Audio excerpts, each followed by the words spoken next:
India और Vietnam के दरमियान में आपस में मिलिट्री मुआहदा पर साइन हो गया। चाइना इससे खुश नहीं है, क्यों? तो आज वही चाहते हैं कि ये जो हमारा वो हिस्सा जो अभी छूट गया था पहले, अब वो हमारे पास वापस आ जाए।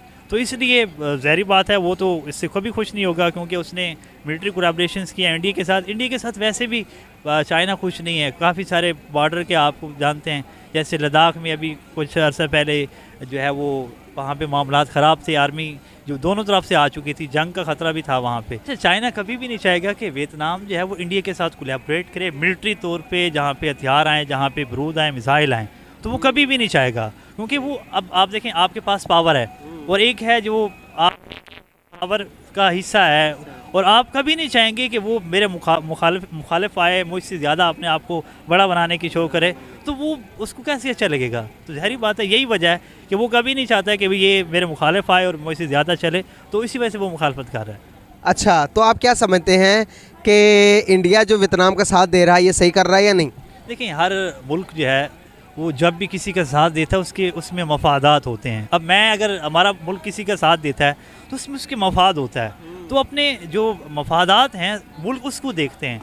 बाकी कौन क्या सोचता है नहीं सोचता, उसको पास से पर्दा रखा जाता है काफ़ी दफ़ा, लेकिन काफ़ी दफ़ा उसको मद्देनज़र भी रखा जाता है कि यार कोई मुल्क नाराज़ ना हो जाए। लेकिन जो चाइना के साथ स्ट्रेटेजिक ताल्लुकात हैं इंडिया के, वो कुछ अभी डिस्टेंस पे हैं अभी, और उसकी वजह अमेरिका के साथ उसकी जो है वो जो नज़दीकियाँ हैं, मोहब्बत है, आई लव यू है, मतलब वो वाली चीज़ें मोहब्बत वाली बातें जो होती हैं ना, वो आपस में करते हैं।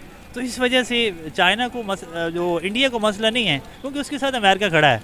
तो अमेरिका भी एक वक्त में सुपर पावर, आज लोग तो कहते हैं चाइना की मैशियत तबाह होती जा रही है। जितने भी बड़े बड़े इन्वेस्टर हैं सब इंडिया का रुख कर रहे हैं। इंडिया की आप जीडीपी देखेंगे इस साल के अंदर कितनी बढ़ी है। आप सोच सकते हैं कि चाइना की टोटल जीडीपी 4.6 है, इंडिया की इस साल में जीडीपी बढ़ी जो 8.7 है। आप खुद सोचो, 8.7% बढ़ चुकी है, कितना इंक्रीज़ कर रही है सिर्फ और सिर्फ लॉकडाउन की होने की वजह से। आप इन फ्यूचर इतने ही ग्रोथ अगर करता रहा तो इंडिया को कहाँ देखते हैं? देखिए, इंडिया ग्रो कर रहा है, मैं मानता हूँ, एक्सेप्ट करता हूँ, और उन्होंने अपनी जीडीपी को काफ़ी बढ़ाया है। हालात मुश्किल आते हैं, जैसे पाकिस्तान पे भी मुश्किल आए, हमारी जीडीपी कुछ ग्रोथ नॉर्मल हुई और कुछ डाउनफॉल भी आए यहाँ पे। तो कि इंडिया जो है कहते हैं कि एक सुपर पावर कंट्री मानी जा रही है इस टाइम में, लेकिन अगर हम बात करें मिलिट्री की, जो कि प्रोडक्ट्स अब वो उसके पास चला गया है, तो आपको क्या लगता है दिन ब दिन वो हर मुल्क के साथ अपने ताल्लुकात अच्छे कर रहा है, इसकी वजह से उसकी इकोनॉमी पर क्या इफेक्ट आता है? देखो, मेरी बात सुनो, ताल्लुकात बेहतर तभी होते हैं जब आप ट्रेड कर रहे हो, तो आप एक दूसरे के साथ एक्सचेंज कर रहे होते हैं अपनी प्रोडक्ट्स को। अब अगर वो अपनी प्रोडक्ट्स को एक्सचेंज कर रहे हैं तो डेफिनेटली ताल्लुकात बेहतर हो रहे हैं, और अगर वो लोग ट्रेड कर रहे हैं तो ऑब्वियसली उनकी इकोनॉमी पे बहुत ज़्यादा जो है पॉजिटिव इफेक्ट पड़ेगा।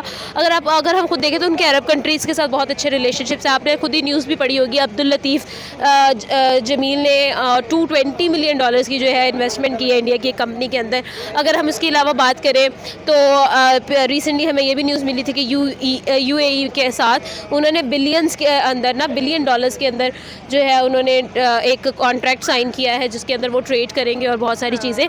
तो ये वो लोग हर कंट्री के, ओमान के साथ उन लोगों के बहुत अच्छे रिलेशनशिप्स, और वो लोग बहुत सारे चीज़ों में लगता है यूएस जो है वो एक सुपर पावर कंट्री है, फिर यूएस जो है वो इंडिया को क्यों सपोर्ट कर रहा है अदर ममालिक के बजाय? देखिए, ऑलरेडी वी ऑल नो कि यूएस और इंडिया के बहुत अच्छे रिलेशनशिप्स हैं आपस में। तो यूएस जो अब क्योंकि इंडिया इज़ अ कंट्री जिसको कोई इग्नोर नहीं कर सकता, अवॉइड नहीं कर सकता, उन्होंने अपनी बेस को इतना स्ट्रॉन्ग कर लिया है, तो ऑब्वियसली यूएस के लिए जो कंट्री ज़्यादा गिविंग होता है, जो कंट्री ज़्यादा उनके लिए बेनिफिटिंग होता है, वो उनके साथ अच्छी रिलेशन रखता है। आप समझते हैं रोटी क्या है? रोटी 20-25 रुपया हो गया एक नान आज कराची में।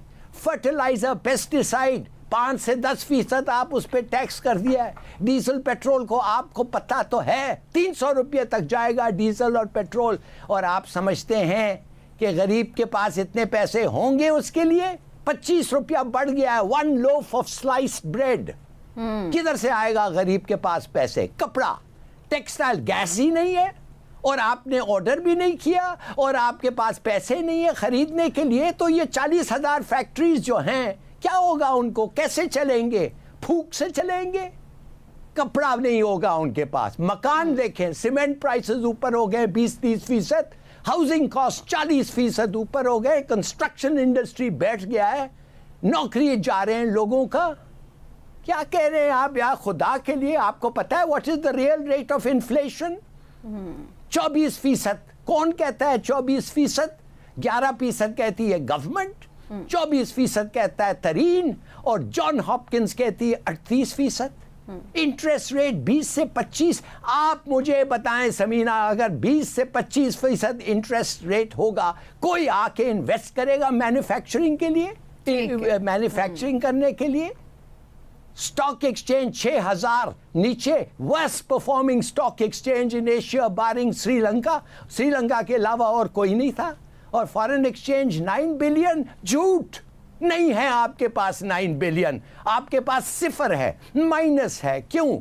ये जो हैं ये सऊदी पैसे हैं, चीनी पैसे हैं, यूएई पैसे हैं, आपके पास जीरो है।